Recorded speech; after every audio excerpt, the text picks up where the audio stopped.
আমাদের C programming টিউটোরিয়ালের new ভিডিওতে আপনাদেরকে স্বাগতম। সো আপনারা যারা লাস্ট ভিডিওতে আমার সাথে ছিলেন আপনাদেরকে আমি বলেছিলাম যে আজকের এই ভিডিওতে আমরা একটি সিম্পল ক্যালকুলেটরের কনসেপ্ট নিয়ে আলোচনা করব।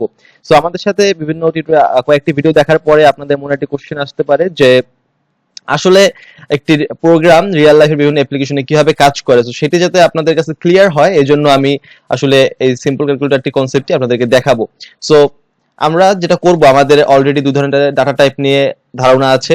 এছাড়া কিভাবে ইউজারের কাছ থেকে ইনপুট নিতে হয় এবং যোগ বিয়োগ বা সাধারণ অ্যালজেব্রিক কাজগুলো কিভাবে করতে হয় এই বিষয়ে আমরা বিগত দিনের ভিডিওগুলোতে দেখেছি। সো সেই কনসেপ্টগুলো কাজে লাগিয়ে আজকে আমরা আমাদের এই সিম্পল ক্যালকুলেটরটি তৈরি করব। সো এট ফার্স্ট আমরা যেটা করব সেটা হচ্ছে দুটি ইন্টিজার টাইপ ভেরিয়েবল নেব এখান থেকে। So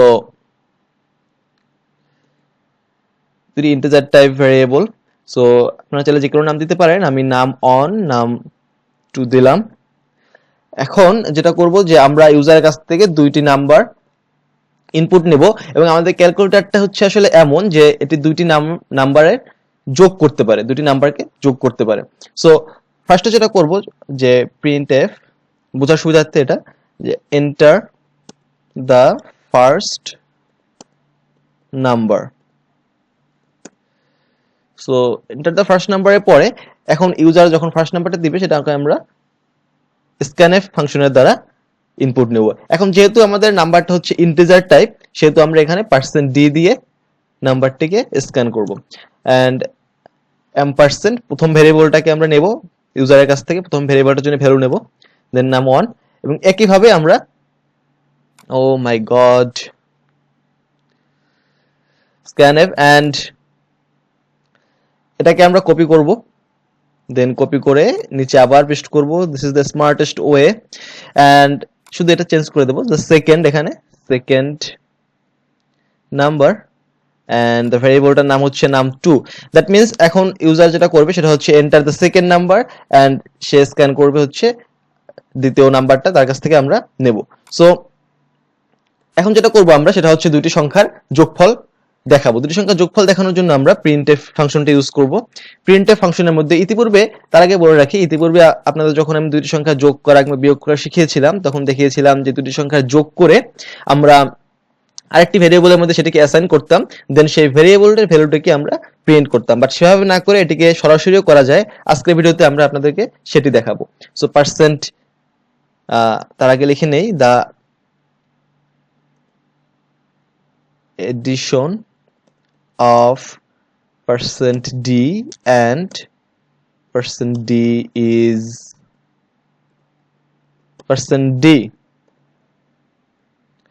So the first one is num1, then num2 and একবারে আমরা লিখব num1 plus num2.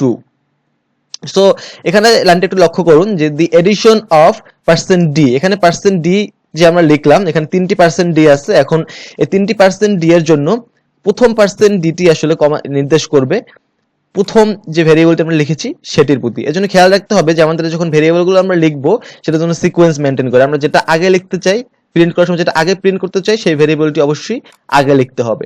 সো আমরা আগে নাম অন এর ভ্যালুটা প্রিন্ট করব, দেন এন্ড এর পর আবার %d দ্বারা আমরা নাম 2 এর ভ্যালুটা প্রিন্ট করব, দেন একদম শেষে যে %d টা রয়েছে সেটা দ্বারা নাম অন প্লাস নাম 2 এই ভ্যালুটা প্রিন্ট করব। দুটি সংখ্যার যোগফল আমরা প্রিন্ট করব। সো আসুন রান করে দেখি কি হয়। So enter the first number, আমরা এখানে ফার্স্ট নাম্বারটা এন্টার করলাম, suppose it's 100 and then the second number এবং দেখতে পাচ্ছেন যে the addition of 100 and 50 is 150। তার মানে আমাদের ক্যালকুলেটরটা এটা দুটি সংখ্যার যোগফল ঠিকমতো করতে পারছে। এখন একটু লক্ষ্য করুন যে আপনারা চাইলে কিন্তু একইভাবে যোগ, গুণ, ভাগ সব করতে পারেন। আমি আপনাদেরকে গুণের কাজটা আবার করে দেখাচ্ছি।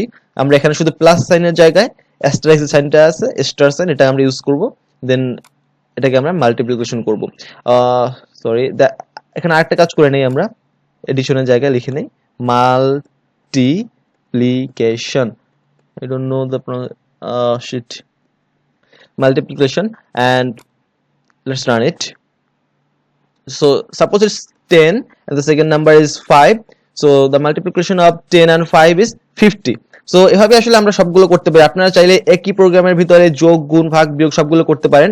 সো সেই কাজটি আমি করব না, সেটি আপনারা বাসায় প্র্যাকটিস করবেন। এন্ড আসলে আমরা এখনো সি প্রোগ্রামিং এর একদম বিগিনার লেভেলে রয়েছি। যখন আমরা সামনে আরো যাব, আমরা অ্যারে, লুপ এইগুলো জিনিসগুলো যখন শিখবো, তখন আমরা একবার একটা সায়েন্টিফিক ক্যালকুলেটরও তৈরি করতে পারবো, এবং আমাদের ভিডিওর একদম শেষে ঠিক এরকম একটি অ্যাপ্লিকেশন তৈরি গাইডলাইন আপনাদেরকে দেয়া হবে। সো এজন্য আমাদের ভিডিওর সাথে থাকতে হবে, এবং সাথে থাকার জন্য সাবস্ক্রাইব করতে হবে, আর অবশ্যই বাসায় প্র্যাকটিস করতে হবে।